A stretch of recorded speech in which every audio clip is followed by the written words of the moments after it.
On a Wednesday morning in April of 2021, a 41-year-old farmer named Marcus Holt drove his 2018 John Deere 6.55R 40 minutes from his farm outside Bolivar, Tennessee, to the authorized John Deere dealership in Jackson. He drove the way he drove everything, windows down, no radio, the kind of silence a man keeps when he is going somewhere he expects to be straightforward.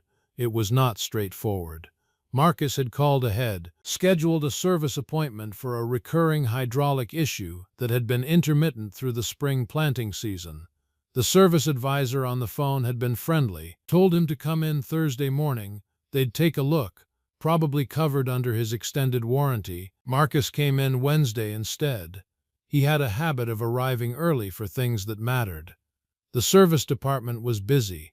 3 other tractors in the bays, 2 more waiting outside. Marcus checked in at the counter and sat down in the waiting area with a cup of coffee that tasted like it had been made sometime before his arrival and reheated twice since. He waited an hour and 20 minutes before a man in a company polo shirt came to find him. The man's name was Brett Calloway. He was the service manager. He had the particular manner of someone who had delivered bad news enough times that he had developed a style for it. Efficient, not unkind, but not quite meeting your eyes either. "Mr. Holt, that's me." Brett sat down across from him. "We've had a chance to look at your machine." "Good. There's an issue." Marcus waited. "Your operation is flagged in our system as below the service threshold for priority scheduling." Brett paused. "What does that mean?" "It means we prioritize service appointments based on operation size and equipment volume. Your farm is listed at 180 acres with a single unit. That puts you in the lowest service tier." Marcus looked at him. "I have an extended warranty. I understand that. But the warranty covers the repair. The scheduling is separate." "How separate?" Brett set the tablet on the table between them.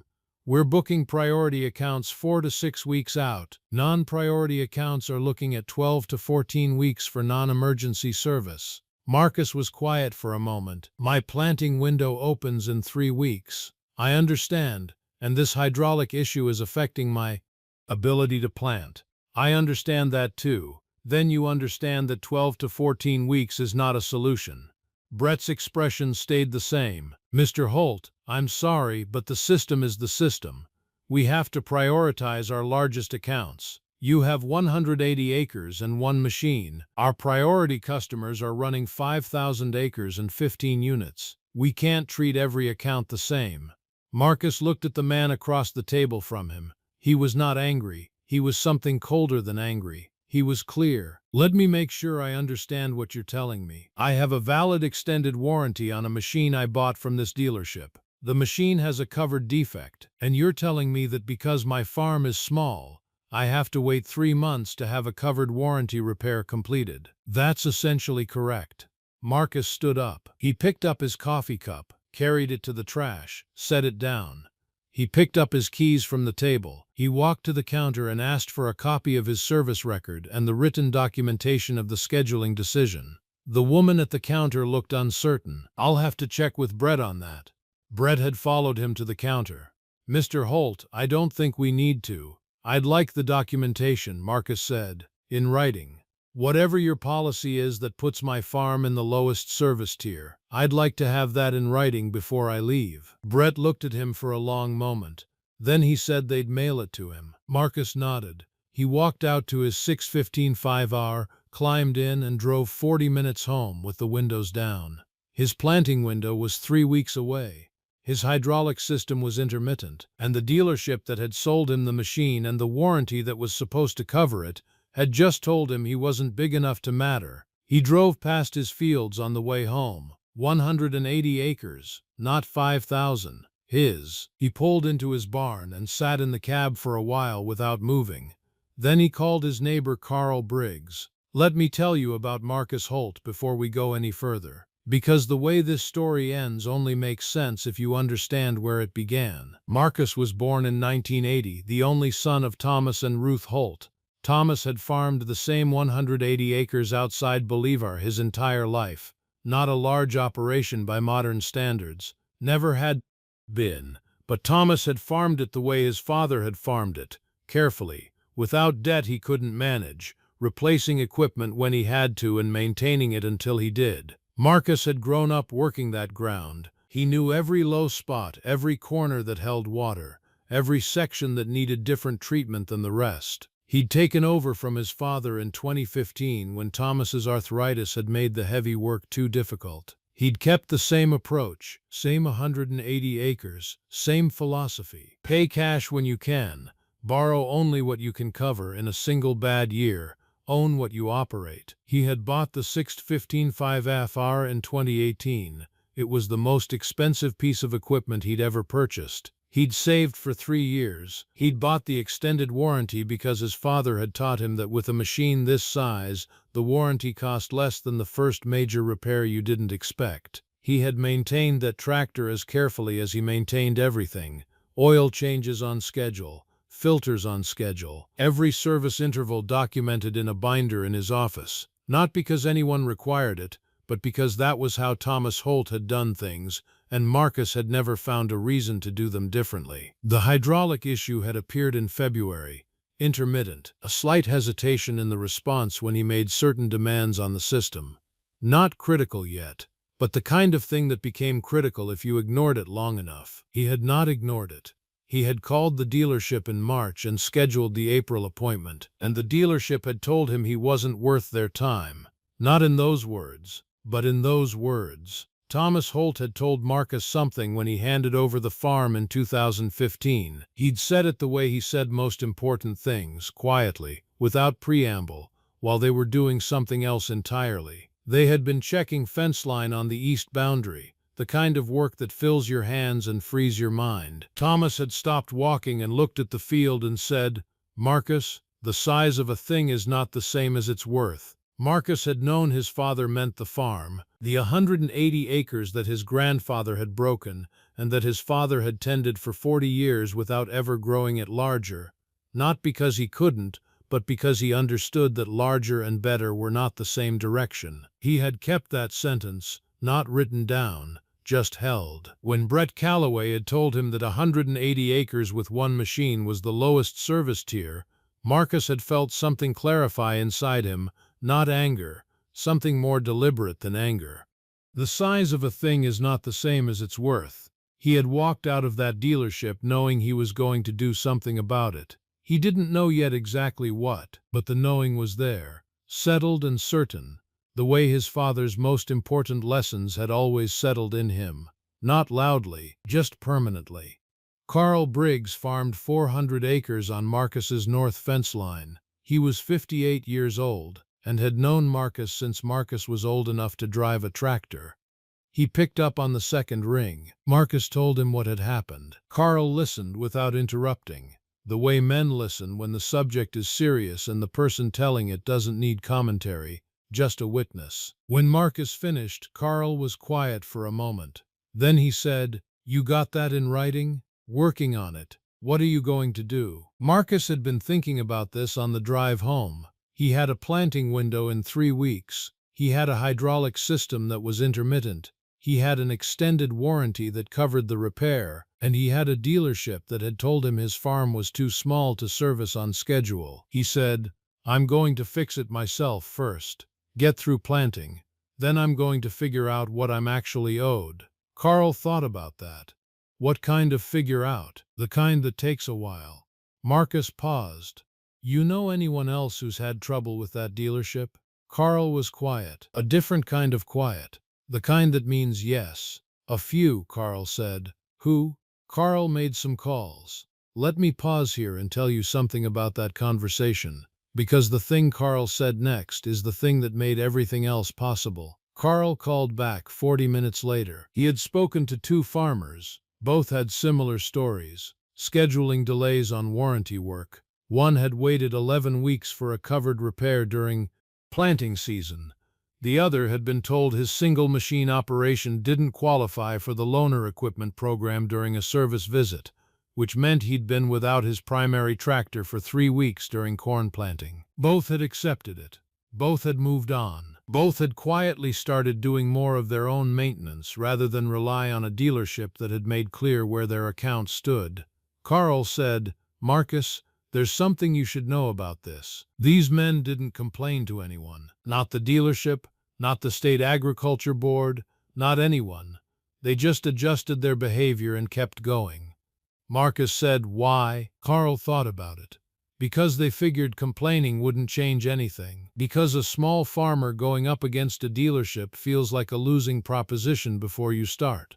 Because the dealership holds the service relationship and you need the service relationship to keep your equipment running. You don't want to make enemies of the people you depend on. Marcus understood that. He had felt it himself, driving home from the dealership.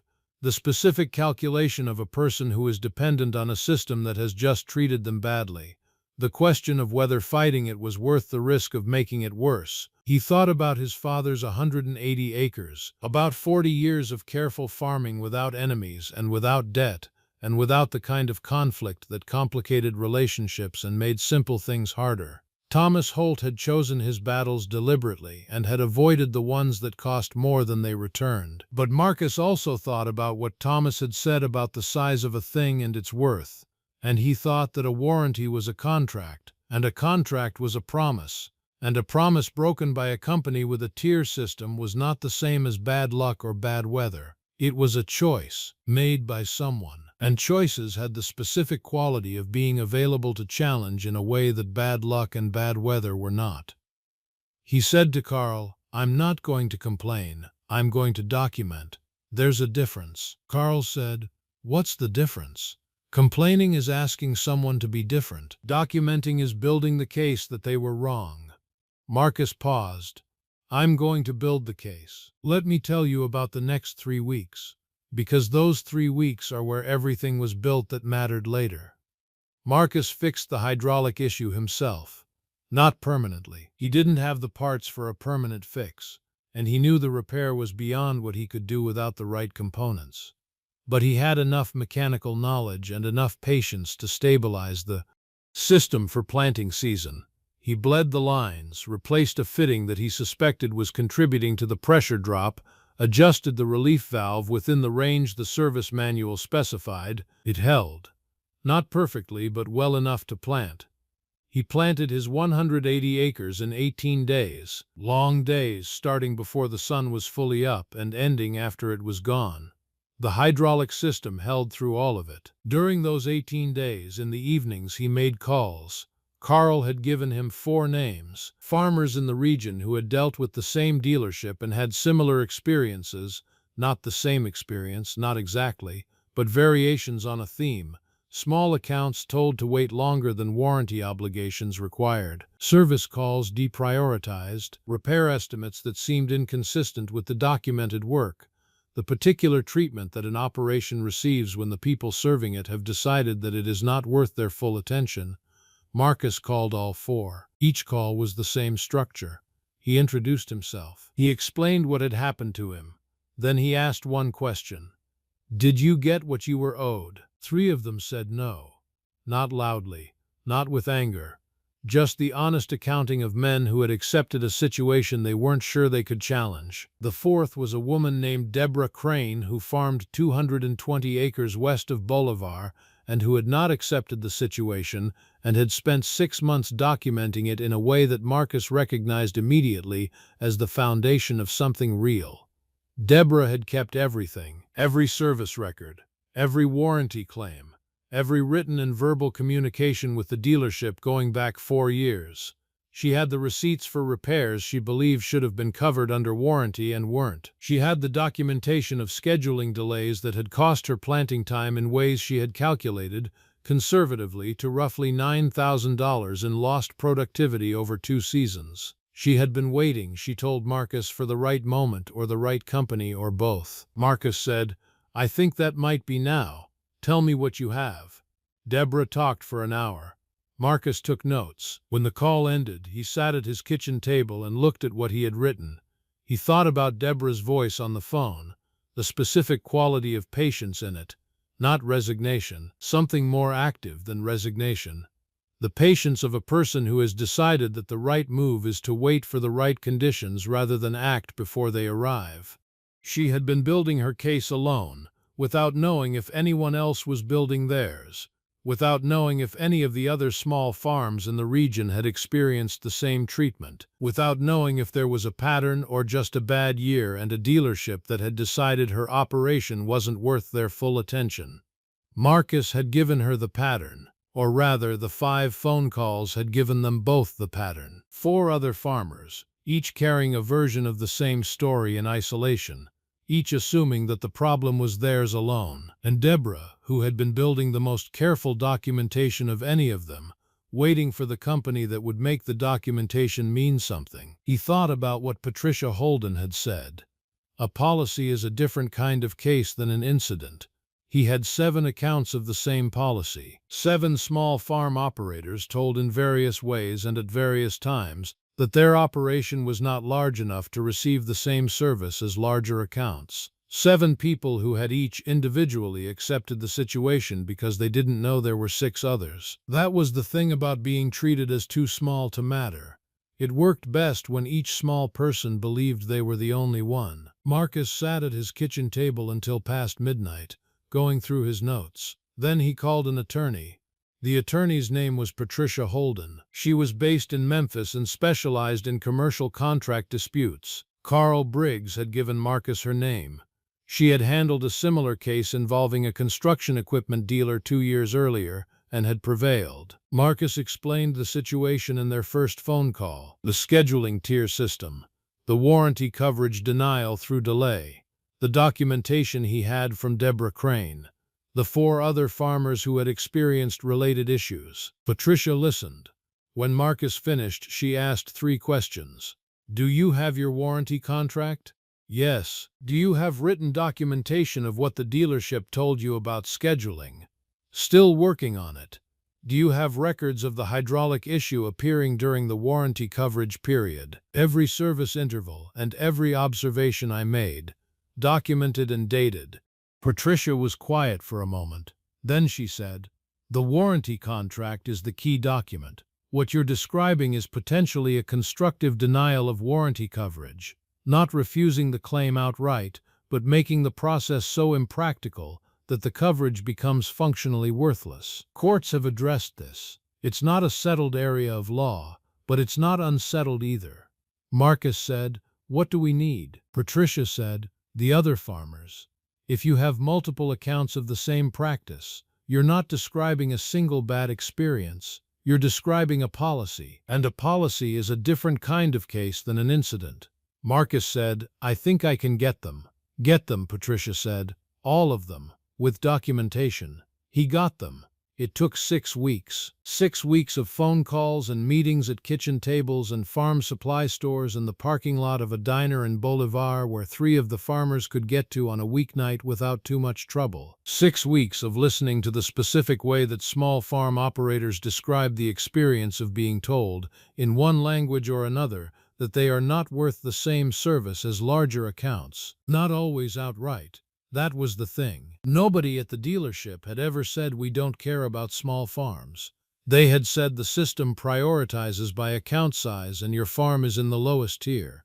They had said scheduling is based on equipment volume and your single unit doesn't qualify for priority scheduling. They had said all of this in the language of process and policy and operational necessity, the language that makes a decision sound like a fact, like something that exists in the world independently of anyone's choice to make it that way. Marcus had learned from Patricia Holden that the language of process is not the same as the absence of choice. Someone had decided that a farm with 1 machine and 180 acres would wait 12 to 14 weeks for warranty service. Someone had decided that a warranty that said nothing about scheduling tiers would be administered through a tier system that made the warranty's coverage dependent on your operation size. Someone had made those choices, and choices had consequences, legal ones in some circumstances. By the time Marcus met with Patricia in person in June, he had 7 farmers with documented experiences, delayed warranty service, repairs denied or deferred. One instance where a farmer had paid out of pocket for a repair he believed was covered under warranty because the 14-week wait had threatened his harvest timing and he couldn't afford the loss. Patricia reviewed everything. She took 3 days. Then she called Marcus and said, "File." The filing was not dramatic. Legal filings rarely are. A document submitted to the Hardeman County Circuit Court on a Tuesday morning in July of 2021, 14 months after Marcus had driven his tractor to the dealership and been told his farm wasn't worth prioritizing. The case alleged breach of warranty contract through constructive denial of coverage, specifically the application of an undisclosed service tier system that made warranty coverage functionally inaccessible to small account customers within commercially reasonable timeframes. 7 plaintiffs. Marcus was the lead. The dealership's attorneys responded within 30 days. Their position was that the scheduling system was an operational necessity, that the warranty contract did not specify response timeframes, and that the plaintiffs had all received warranty service within what the dealer characterized as a reasonable period given operational constraints. Patricia filed a response that was 42 pages long. Marcus did not read all 42 pages. He read the parts Patricia told him were important. The core argument was clear enough without the legal language. The warranty had been sold as protection against repair costs. If the protection was administered in a way that made it practically unavailable within the timeframes that farming required, the protection wasn't protection, it was a document. The pretrial process produced a discovery phase that Marcus had not fully anticipated. The dealership was required to provide documentation of its service tier system. What came back was a set of internal operational guidelines that Patricia described to Marcus on a Tuesday evening phone call, with the careful tone of someone who has found more than they expected. The tier system had been formalized in 2019. It divided dealership customers into 3 categories based on total equipment purchase history and annual service revenue. Tier 1 customers, operations spending more than $50,000 annually with the dealership, received same-week scheduling for warranty work. Tier 2 customers, $20,000 to $50,000 annually, received 2 to 3 week scheduling. Tier 3 customers, under $20,000 annually, received the 12 to 14 week window that Marcus had been offered. None of this appeared in any warranty contract. None of it had been disclosed at the point of sale. The extended warranty Marcus had purchased said nothing about scheduling tiers. It said the repair would be covered. It did not say the repair would be covered only if the account met a minimum annual spend. Patricia said, "They're going to argue this is standard industry practice." Marcus said, "Is it? It exists at other dealers. But standard practice isn't the same as disclosed practice. You can't sell someone a warranty that says one thing and administer it through a system that says something different and call that acceptable because other dealers do the same thing." Marcus thought about that. He thought about the warranty document he had signed in 2018 and the tier system document that had just come out of discovery. He thought about the specific distance between those 2 documents. The distance was the case. The case moved through the court system with the specific pace of commercial litigation, which is to say slowly, with periodic bursts of activity followed by extended periods of waiting. Marcus farmed through it, planted in the spring, harvested in the fall, had the hydraulic system properly repaired by a different authorized dealer 60 miles away who had no tier system and no wait, and who completed the warranty repair in 4 days. He paid nothing for the repair. The warranty covered it, the way the warranty was supposed to. He documented everything. Let me tell you about the mediation, because the case never went to trial. 14 months after Marcus had first walked into that dealership waiting area, the attorneys for both sides sat down in a conference room in Memphis and talked about numbers. Marcus was there. Deborah Crane was there. 2 of the other farmers were there. Patricia Holden was at the table. The dealership's regional service director was there, a man named Stephen Park who had driven in from Atlanta and who had the particular expression of someone who has spent the past 2 weeks reading depositions and would prefer to never read another one. Before the mediation formally began, Marcus had a moment alone in the hallway with Deborah Crane. They had spoken regularly through the 14 months of litigation, but had only met in person twice. She was smaller than he had expected from her phone voice, and quieter in person than she was on the phone, with the contained manner of someone who saved her energy for the moments it mattered. She said, "How are you feeling about today?" Marcus said, "I feel like the documentation is right." Deborah nodded. "That's the right way to feel about it." They went back into the conference room. The mediation began at 9 in the morning. By noon, a number had been agreed on. Marcus cannot share the specific terms, which were confidential as part of the settlement. What he can share, and what he did share when his neighbors asked, was that the settlement was fair, that it covered what was owed, that the dealership's parent company, as part of the settlement, agreed to a review of its service tier policies across its authorized dealer network in the region.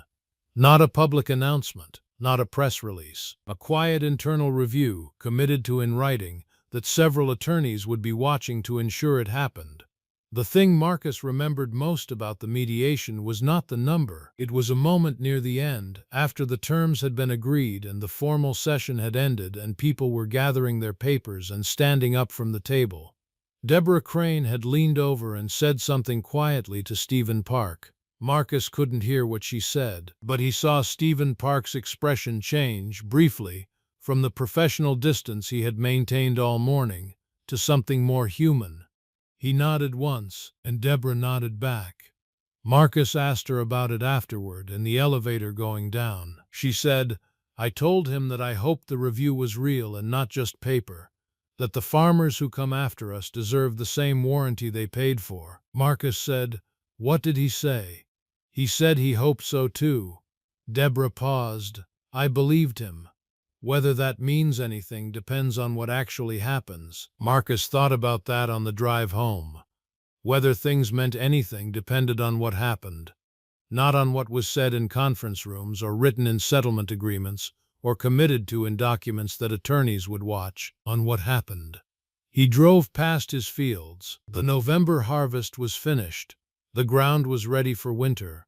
He thought about planting season coming in the spring, about the new service agreement waiting at Dale Hutchison's dealership 40 miles away, about the cooperative and the 12 farms and the 26 machines that had changed what a small account meant in a conversation with an authorized dealer. Things meant what they produced. Stephen Park shook Marcus's hand at the end of the mediation. He was professional about it, not warm but direct. "Mr. Holt, I want you to know that what you've described shouldn't have happened." Marcus nodded. "It shouldn't have, and we're going to make sure it doesn't going forward." Marcus nodded again. "I appreciate that, Mr. Park. I hope you mean it." He drove home with the windows down. The November fields were bare and brown. The harvest finished weeks earlier. His 180 acres looked the same as they always did in the fall. Waiting. Ready. He thought about the service advisor who had told him the system was the system, the scheduling tier, the lowest priority, the 12 to 14 weeks that had been offered like a verdict instead of a schedule. He thought about Patricia Holden's 42-page response and the 7 farmers who had shown up with their documentation and their willingness to be named in a legal filing. He thought about the 18 days of planting with a hydraulic system he had stabilized himself because no one else was available to fix it within the time frame his planting window required.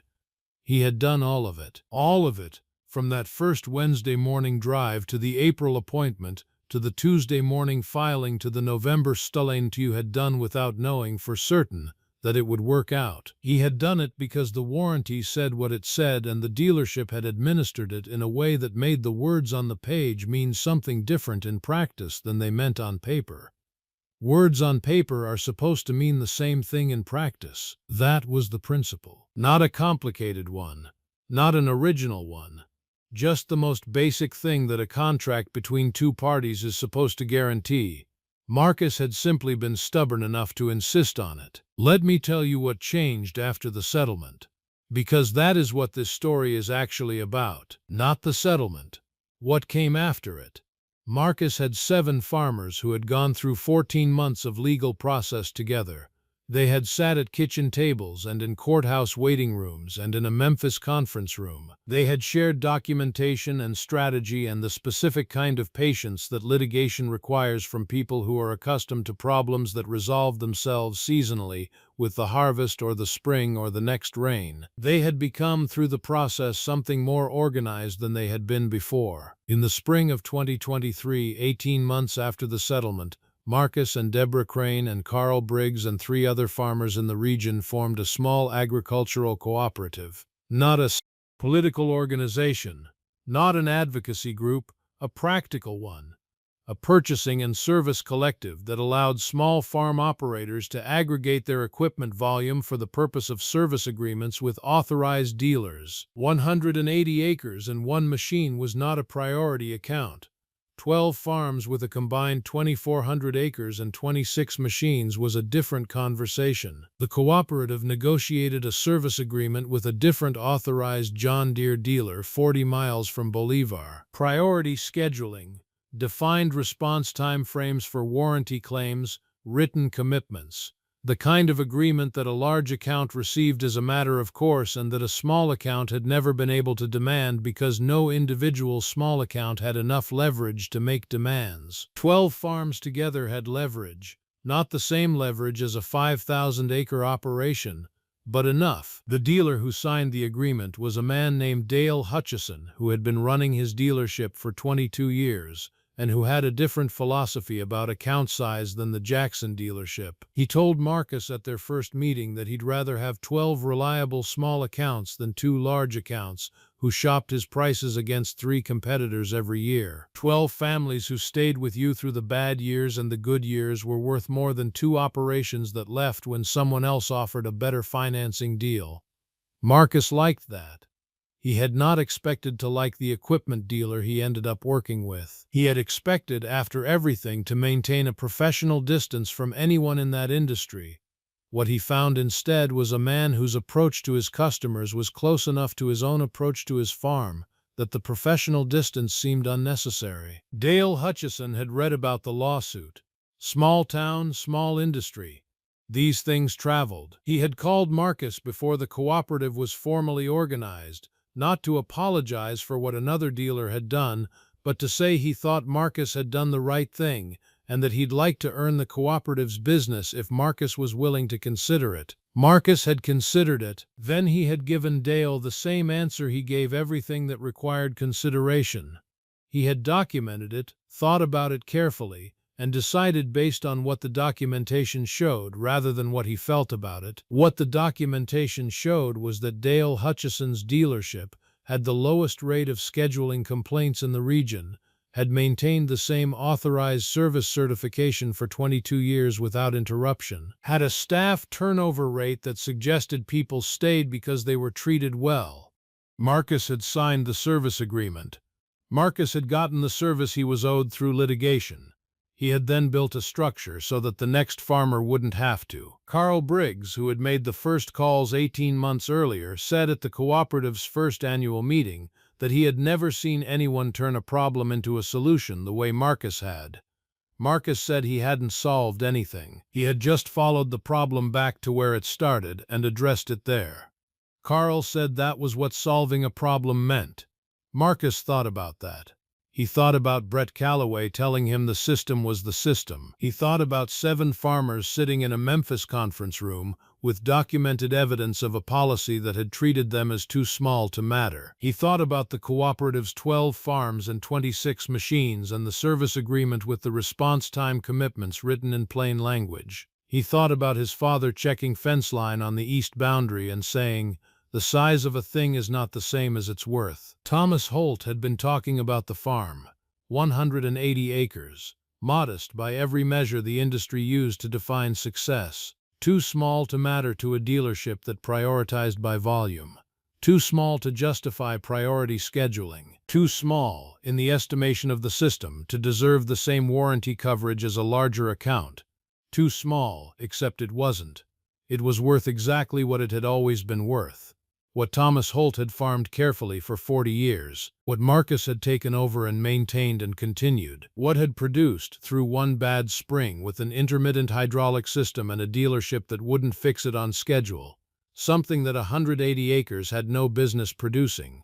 A legal case, a settlement, a cooperative, a service agreement with written commitments, and a lesson that traveled through 4 Tennessee counties faster than any press release, through the same phone tree that had connected 12 farms into something larger than any of them alone. The system was the system, until enough people decided it shouldn't be.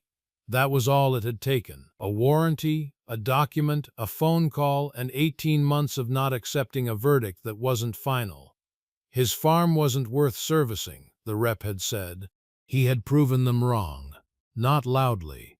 Not with tractors blocking a highway or a story that went viral. Just with the patient, documented insistence that what a contract says and what a contract delivers should be the same thing. On 180 acres, one machine, and the particular stubbornness of a man who had learned from his father that you don't accept something as unfixable until you've tried everything else first. Everything else, in Marcus Holt's case, had been enough, and the farm was still his. 180 acres. The size his grandfather had broken it to. The size his father had kept it. The size Marcus intended to keep it. Not because it wasn't worth growing, because it was already worth exactly what it needed to be.